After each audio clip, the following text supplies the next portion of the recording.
Magandang hapon po sa nakikinig at sa tagapanood po ng Media House Express. Welcome po sa ating programa Mabilis na Tulong, Malasakit sa Tao by Mara Tamundong. Ayan, tuwing naririnig ko po yung awitin na yan, yung programa pagpasok ng musika, parang gusto ko na kaagad sumayaw kasi nagbibigay sa akin ng sigla na yung pagtulong talaga, hindi tayo magkakamali. Kumbaga, yung pagtulong nandito na sa ating puso. Kaya para sa ating mga senior citizen po ng District 5 ng Maynila at sa kabuuan ng Maynila at sa buong Pilipinas, Luzon, Visayas at Mindanao, magandang hapon po sa inyong lahat. Siyempre, bago po mag-umpisa ang ating programa, yung talakayan, kailangan magbigay po ako ng isang awitin para sa ating mga senior citizen na alam ko naman po yung musika ay bahagi na ng ating buhay sapagkat ito po yung paraan natin para naaalala natin yung dati nating buhay na maganda pa rin hanggang ngayon. Na sa pamamagitan po ng awitin, maipapakita po natin yung pagmamahal po sa ating mga senior citizen. Ito pong aawitin ko, hindi po ito awitin na mapapasayaw ka, kundi titibok po yung puso ninyo. Dahil yung pagmamahal talaga laging nandito para sa atin. Ito pong awitin ay inaalay ko po sa ating mga senior citizen, lalo na po sa mga senior citizen natin na mayroong may birthday today. Happy birthday po. Ito po ay munting regalo ko para sa inyong lahat.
Na-enjoy ko po araw-araw yung panonood ng black and white na movie na kung saan kabisado ko po yung pelikula ng Sampaguita Pictures, ng LVN Pictures. So, ako po lumaki dun sa makalumang parte ng buhay po natin. Kaya ako talaga madali po ako maka-appreciate lalo na ng mga senior citizen dahil naramdaman ko rin po yung pakiramdam nila nung panahon nila. At topic natin today, pag-uusapan po natin yung benepisyo at karapatan ng mga senior citizen, lalo na po tayo ay tumutulong sa online registration po na nagaganap ngayon sa Maynila. Alam po ninyo sa totoo lamang, para ako nasa gera araw-araw. Kasi tuwing bababa po ako sa mga barangay, pinaglalaban ko po dito yung karapatan ng mga senior at yung benepisyo para sa kanila. Na kung saan, karamihan po ng mga tao sinasabi nila, ma'am, bakit ba ginagawa mo yan? Ang tagal-tagal pa bago ka mag-senior. Mukha ka namang 30, so matagal-tagal pa. Kaya lang ako, ang totoo talagang naglilingkod, siguro hindi ka napapagod at hindi ka humihinto. Hanggang siguro hindi ko makita, hanggang sa makita ko siguro yung mga senior natin na okay na sila. Siguro that's the time po na masasabi ko na yung pagtulong ko po na ginagawa ay nagkaroon na ng resulta. Kaya alam po ninyo, ma-share ko lamang sa tagapakinig at sa mga nanonood na tayo po ay mayroong ginagawang online registration. Ito po ay hindi lamang sa kabuuan ng Maynila, kundi sa kabuuan po ng Pilipinas para sa mga senior citizen natin na mga Pilipino. Na kung saan, sana po maintindihan ng bawat barangay, lalong-lalo na po yung barangay chairman, yung kagawad, barangay secretary o kung sino pa ho na nasa barangay, sana sila po ang mismo magpaliwanag sa tao kung para saan po ito. Ito po ay hindi pangangampanya ko sapagkat Diyos ko napakatagal pa po ng eleksyon at ako po ay mahimbing naman ng tulog ko kasi wala pa po sa isip ko talaga yung pangangampanya. Kasi ang sabi ko nga, hindi naman natin kailangan maging isang politiko para tumulong. Kasi kahit ordinary kang tao, pwede kang tumulong basta gusto mo.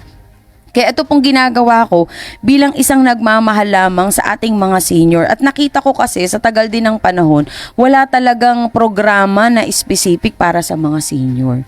So ito na rin po siguro yung pagkakataon dahil ito po talaga naniniwala ako na binigay po ang daan sa akin ng ating Panginoon para magampanan ko po ito. Kasi sa totoo lamang, sino ba naman po ako para magdikta kung ano yung maganda para sa mga senior natin. Pero dahil binigay po sa akin yung daan na makatulong, kaya ako po ay ginagampanan ko lamang na maging responsableng tao at maging mapagmahal para sa ating kapwa. Kaya para sa mga barangay, liliwanagin ko lamang po. Itong online registration ay hindi po para sa kabuuan lang ng Maynila, kundi ito po ay para sa buong Pilipinas. Na hindi ko po ito ginagawa dahil nangangampanya ako sa Maynila, kundi kampanya po ito para yung mga senior citizen natin magkaroon ng kaalaman para sa mga benepisyo na meron sila. Yun po yung mahalaga. Maibigay natin yung mensahe sa kanila, maunawaan po nila kung para saan ito. Kaya ako po, kung na-play po yung mga pictures ko, itong past few days, bumaba po kami sa mga barangay. Bakit po? Kasi yung mga binabaan po namin noon, bini-verify ko lang po ulit yung mga senior na talagang na-cover nung online registration. Kasi po, merong ilang barangay po sa Maynila, lalo na po specifically sa District 5, na meron daw po dyan mga barangay na nag-only register na sila para sa mga senior. Ang sa akin naman po, wala namang problema kung ginampanan po nila ito ng tama. Kasi dahil ako po ay nabigyan ng authority, kung pwede ipakita po natin yung aking authority, certificate of authority, na ako po talaga ay nabigyan po ng authority para magampanan po ito. Dahil siguro nakita rin po ng National Commission na yung pagtulong talaga natin sa mga senior citizen, talaga pong nag-umpisa pa yan since last year, hindi lamang dahil dito sa online registration. So, gusto ko lang po liwanagin na ako po ay may authority at yung mga binababa ko pong mga encoders ay umatin po yan ng proper seminar at orientation na kung saan itinuro po sa kanilang maigi kung ano talaga yung proseso ng gagawin para sa online registration.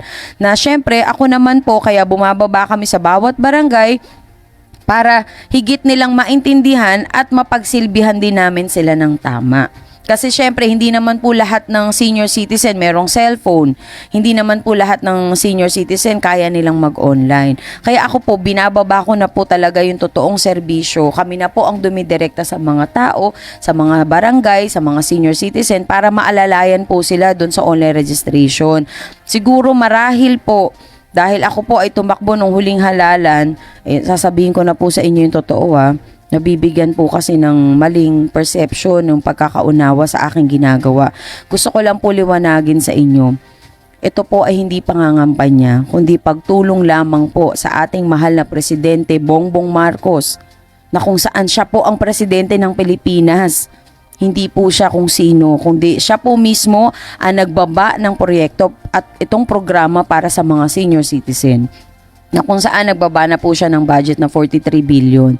Siyempre, sasayangin ba natin yung oras? Kung ibinaba na nga po sa atin, ano po dapat natin gawin? Siyempre, gampanan po natin, lalo na po ako na atasan. Sa bawat barangay po kasi, ayokong magkamali yung pag-o-online ng mga senior citizen. Kasi kung meron pagkakamali sa pag-o-online, hindi po makakapasok yung pangalan nila.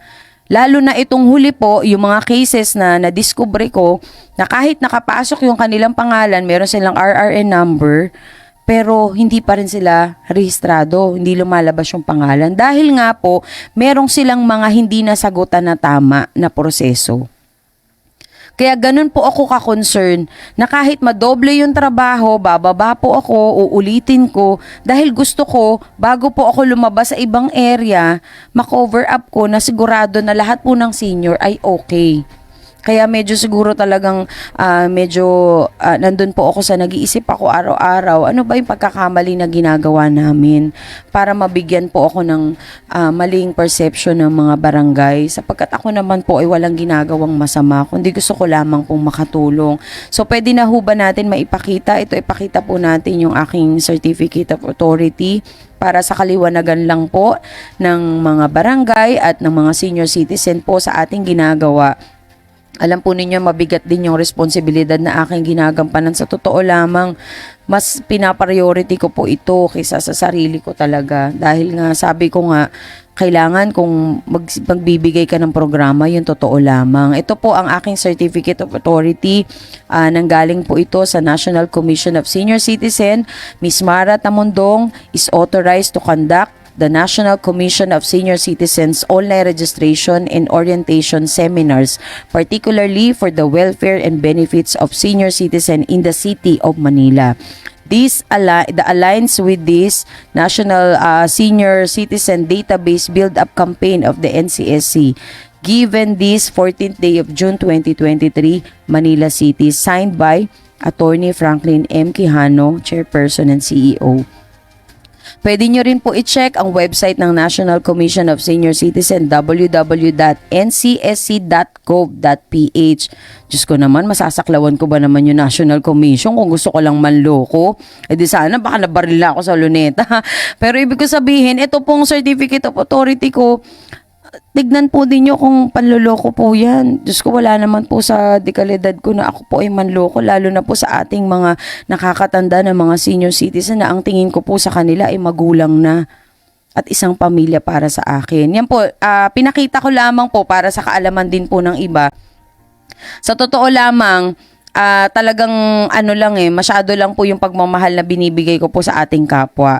So, bilang ako naman po ay naatasan, kaya ginagawa ko lang pong tama ang lahat. Para sa mga barangay sa District 5, sa City of Manila, gusto ko lamang po ipaalam sa inyo na talagang makikita nyo po ako sa bawat barangay. Kasi hindi rin naman po ako papayag na hindi ko po magampanan ng maayos yan, dahil lamang sa mga kumakalat. Pero ang sa akin po, hindi naman din ako maiilang na bumaba, kasi ang binababa ko lamang po yung tamang programa para sa inyong lahat. Yes, ngayon, meron po tayong bisita, isang very active na senior citizen po ng Maynila sa District 5. Naimbitahan ko rin po siya rito upang kahit papano makita rin po natin yung point of view ng ating mga senior. Nandito po ang ating guest na talagang dati raw po siyang artista ng LBN Pictures at Sampaguita. Kaya nabanggit ko. Kasi parang familiar po kayo sa akin. Ito po si Mr. Oscar Evara. Magandang hapon po.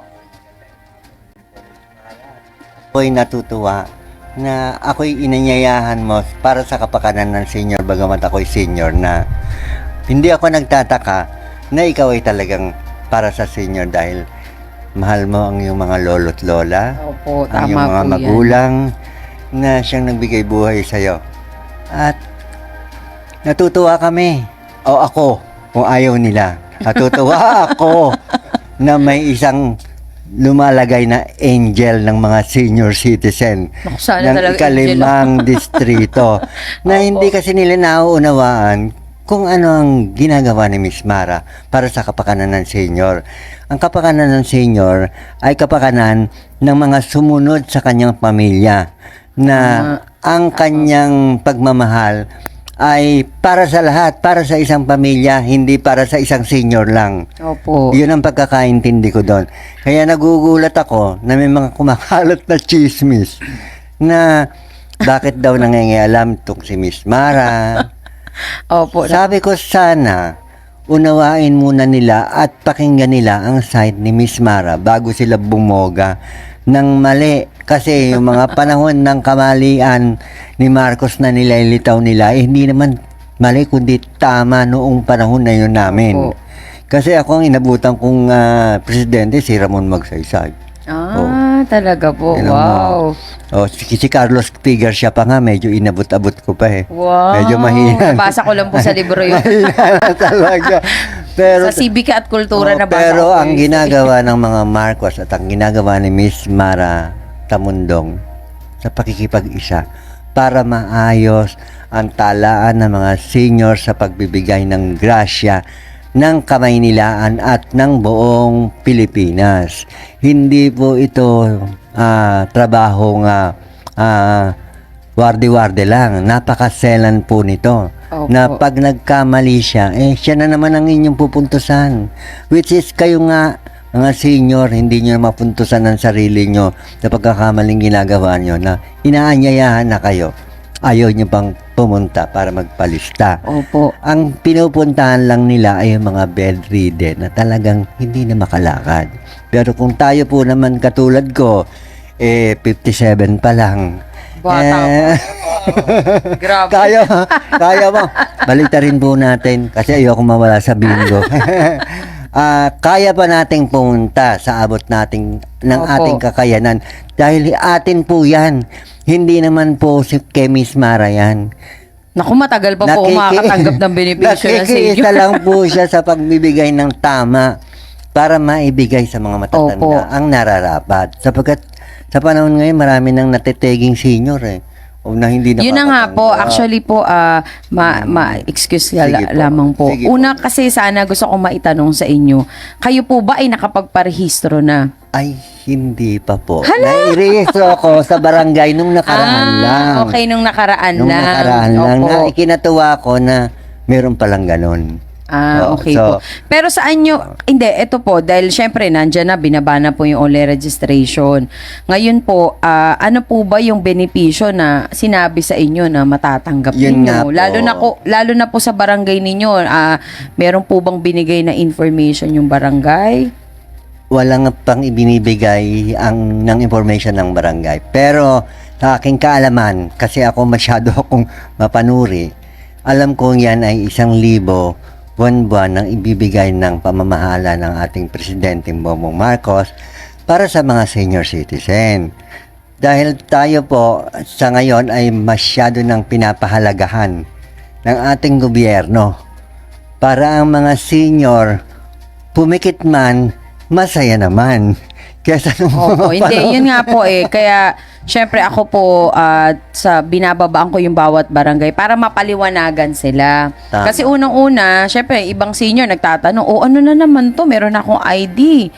Meron na akong ganito. May form na ako. Ito po kasi, itong online registration, pinopromote po ito ng National Commission para magkaroon ng database para sa mga senior citizen. Tama. Mas mapadali po na malaman natin talaga yung kalagayan ng mga senior. At the same time po, isa itong paraan, parang survey na rin sa mga senior para sa pangangatawan po nila. Ano ba yung kadalasan nagiging sakit po ng mga senior? Sila ba ay nakakapagpa-check up po ba talaga? Ano po ba yung status ng kanilang pamumuhay? Sila po ba sa edad na senior meron pa bang trabaho, may natatanggap na income? So, makikita po ninyo sa online registration, lahat po yan itinatanong. Tama So, hindi, po. hanggat maaari, wala po tayong skip na tanong. Para kung sakali pong mabuksan yung record ninyo, meron kayong kailangan, hingi kayo ng tulong, nandun na po lahat nakalagay. Tama po. At the same time, malaman din po ng ating gobyerno kung gaano talaga karami yung senior na dapat po natin tulungan. Ano po ba yung gamot na dapat ibinababa na maibibigay po sa ating mga senior? Isa po yan sa dahilan na kung titignan po natin, malaking bagay po ito. Dahil syempre, yung gobyerno natin, alam kung paano sila gagalaw para sa ating mga senior. Kaya ito po, napakahalaga. Kaya yung ginagampanan po natin na pagtulong, gusto ko masiguro na lahat po ng mga senior, sabi ko nga po, botante o hindi, kailangan magparehistro dahil entitled ka na magkaroon ka ng benepisyo mula sa ating gobyerno. Kaya napakahalaga po na malaman ng ating mga senior citizen na ito po ay ginagawa natin para sa inyo pong lahat. Ako po, hindi pa ho ako makakatanggap nito. Pero bakit ko po ito ginagawa? Sapagkat ako po ay may mga magulang pa. Sila ay buhay pa. Meron pa ho akong mga tita, mga tito na makikinabang.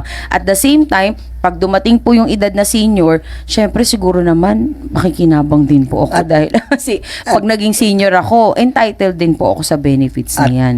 At tama naman po yung ginagawa ninyo. Sapagkat sabi nga ng ating Panginoon, kung ano ang ginagawa mo ngayon, aanihin mo sa darating na panahon. At naniniwala akong aanihin nyo kung ano man ang ibinibigay nyo sa senior na katuwang ang ating Pangulo. Sapagkat kung walang isang katulad yun na magsusulong para ang kapanganan at kapanatagan ng mga senior ay maisapuso nila. Kasi yung iba na tetegi ng magulo ang buhay kasi Oo nga, kawawa naman. Actually, walang nalalaman. Opo. Hindi nila alam at parang sa kabataan ngayon yung mga second run ng family is hindi rin sinasabi sa kanila kung anong meron sila. Samantalang sila rin naman ang makikinabang noon. Magaang ang pagkamatay ng isang senior kung ang lahat ng benepisyo, gamot, mga bagay na Mga may libre, tutulong mga sa libreng kanila, check-up, mga libreng opo, check-up, laboratory. doktor, laboratory, na ipapaalam sa kanila. Kasi may senior ID kami na hindi naman nagagamit ng mga totoong senior na sa mga discount sa mga ospital, gamot. Nagagamit lang nila yun sa grocery at sa maintenance ng gamot at saka sine. Okay, yung discount po, discount. Yung mga hindi importante, doon nagagamit ang senior citizen po. card. Hindi importante, sine, importante ba yan? O, Dapat talaga yung programa po, libreng gamot para sa mga libreng senior. gamot at libreng Ito po kasing hospitalization. natin, yung benefits po ninyo na binaba po ng ating mahal na Pangulong Bongbong Marcos, yung 43 billion para sa health insurance na bawat senior ay entitled sa 5,000 worth po. So, dito, magkakaroon po kayo ng libreng annual check-up, Yes. meron po kayong libreng Naniniwala ako. x-ray, meron kayong libreng ultrasound, Naniniwala. meron kayong libre para sa ear check-up, dental, optal check-up. So, kumbaga, ilan po ito? Sayang naman kung di natin makukuha. Hindi nyo man po mahawakan yung 5,000 talaga. Ito naman po ay para sa health ninyo. Tama po Na mabigyan pa ng pagkakataon yung mga senior citizen na humaba po yung buhay nila, mapangalagaan yung health Tama nila. po yan. So, ito po yung sinusulong natin. Kaya sana po, kayo bilang isang senior na, syempre alam ko naman lahat ng paghihirap ng mga senior talagang nandyan na bilang isang magulang, may inaalaga ang mga apo. Dapat man lang po maibalik din sa inyo yung tulong na ibinibigay din po ninyo para sa inyong pamilya. Yes. So maraming salamat Naku. po Tatay Oscar Ako sa nga oras po po ang ninyo. dapat Ano po ang magpasalamat. huling mensahe po ninyo para sa ating mahal na Pangulo at sa mga senior citizen na katulad po ninyo? Ang mensahe ko po, mapalad kayo. Dahil nagkaroon kayo ng isang anghel sa senior citizen na siyang nagtataguyod ng para sa matanda. Opo, Pinagdidiinan ko po salamat. yung matanda sapagkat totoo mapunta na tayo doon. Opo. Hindi tayo pwedeng i-set aside. Tayo po ang tinutulungan ngayon ni Miss Mara para maisakatuparan ang lahat ng benepisyo ng senior citizen, hindi lamang ng kamay nila, kundi ng buong bansa. Yes, tama Kasi po. sa panahon ngayon ng kabataan pag nakikita ang senior, parang asiwa na sila At nagpasalamat kayo dahil si Miss Mara Tamundong ay may puso para sa matanda na hindi niya kinakaligtaang mapaglingkuran ang matatanda. Nasa ika-4 na bahagi naman niya ng utos ng Diyos na mahalin mo at paglingkuran ng iyong mga magulang at ikaw bibigyan ng Opo. buhay, pahabain Yes. at payayamanin. Ito Yes, na yung thank you pagkakataon po. ni Miss Mara, hindi pagkakataon ng ibang kabataan ngayon na nakakatulong ng todo sa mga senior citizen. Kasi bihira sa panahon natin ngayon na nakikita ko ang millennial, wala na akong magandang nakikita. Opo. Nababastos na ang matatanda. Dati Kaya sa kailangan kalsada pa lang magsama-sama po tayo mahubog yung mga kabataan. hindi nyo paniniwalaan si Miss Mara, pero totoo ang ginagawa niya. At sana po maunawaan ninyo ng lubos kung ano ang kanyang ginagawang mabuti para sa inyong matatanda, sa mga kabataang mga lolo't lola nyo dyan. Para sa kanila yan. Hindi yun kay Miss Okay po. Mara. Maraming salamat, Hindi Tatay politika, Oscar. hindi politika. Ilayo At natin hindi rin po yan. showbiz. At hindi showbiz. Public service lang po Kasi tayo. ako ngayon, nakita ko si Miss Mara, talagang susubaybayan ko ang kanyang pagtulong sa ating mga matatanda ng Maynila at ng kapuluang bansa ng Pilipinas. Ayan. Kasi wala Nung araw, ako nga, taga-ibang lugar, taga Opo. Pangasinan. Pangasinan Dumayo pala ng kayo, Maynila na pag nakawan na wala ng damit, tinulungan ko. Marami tayong kakilala dyan para matulungan ng isang matandang nangangailangan ng tulong. Ito na nga po yung pagkakataon Hindi natin natin. pwedeng Opo. isang tabihan ngayon, hindi sila sa isang tabi ni Miss Mara, kundi ginagampanan niya ng totoo sa puso niya. At sana maintindihan ninyo at maunawaan ninyo ang kahalagahan nun. Yes, opo. Kung walang Miss So, Mara, ayan sorry po tayo. Opo, maraming salamat po, Opo, Tatay maraming Oscar. Thank you so salamat much. po. Sana po yung mga senior natin na nakikinig po, sana naunawaan din po ninyo yung ating talagang magandang hangarin lang para sa inyong mga senior ganyan citizen. din sila Ayan. kay Marcos nung araw, yung matatanda, pinahalagahan din niya. Oo, Kaya syempre, saan po ba ako nagmula? Syempre sa mga senior din. At ang bagsak ko rin maging senior. So dapat Totoo yun po talaga yun. yung pangalagaan po natin Tama dahil doon po din po yun. tayo pupunta. Oo. Kaya maraming salamat, po. Tatay Oscar. Salamat So, at least 'di ba narinig po natin coming from senior citizen na talaga namang very active po sa kanilang barangay, na lahat po ng programa na ibinababa rin po ng ating mahal na Pangulong Bongbong Marcos, inaabangan po ng mga senior citizen. Totoo po yan. Alam po ninyo, mula nung last year na ako po ay nagkaroon ng food feeding program, hanggang ngayon na ginagampanan ko po itong online registration, kasama ko na po at mapalad ako na may mga kasama po akong vlogger na talaga namang sinusubaybayan yung pagtulong po natin. Hindi lamang dahil ako po, kundi yung pagtulong natin sa bawat Pilipino na dapat po sila ay mapansin na sa pagkakataong pong ito.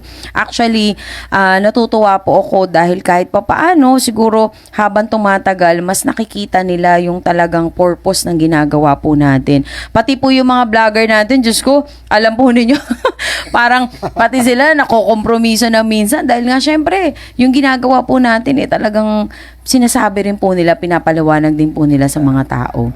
At alam po ninyo, mahirap maging bayani. Pero ako hindi naman po ako nagpapakabayani, Gusto ko lamang po maging magandang ehemplo para sa ibang tao na yung gampanan po natin yung pagiging tao, ito ay sa pagtulong lamang. So nandito po yung aking mga kasamang vlogger na talaga namang nakita ko rin yung hirap Alam mo, ang hirap mag-gano ng camera, ang tagal-tagal. Pero syempre, dahil naka-live po tayo at pinapakita yung talagang tunay na buhay ng mga kababayan natin.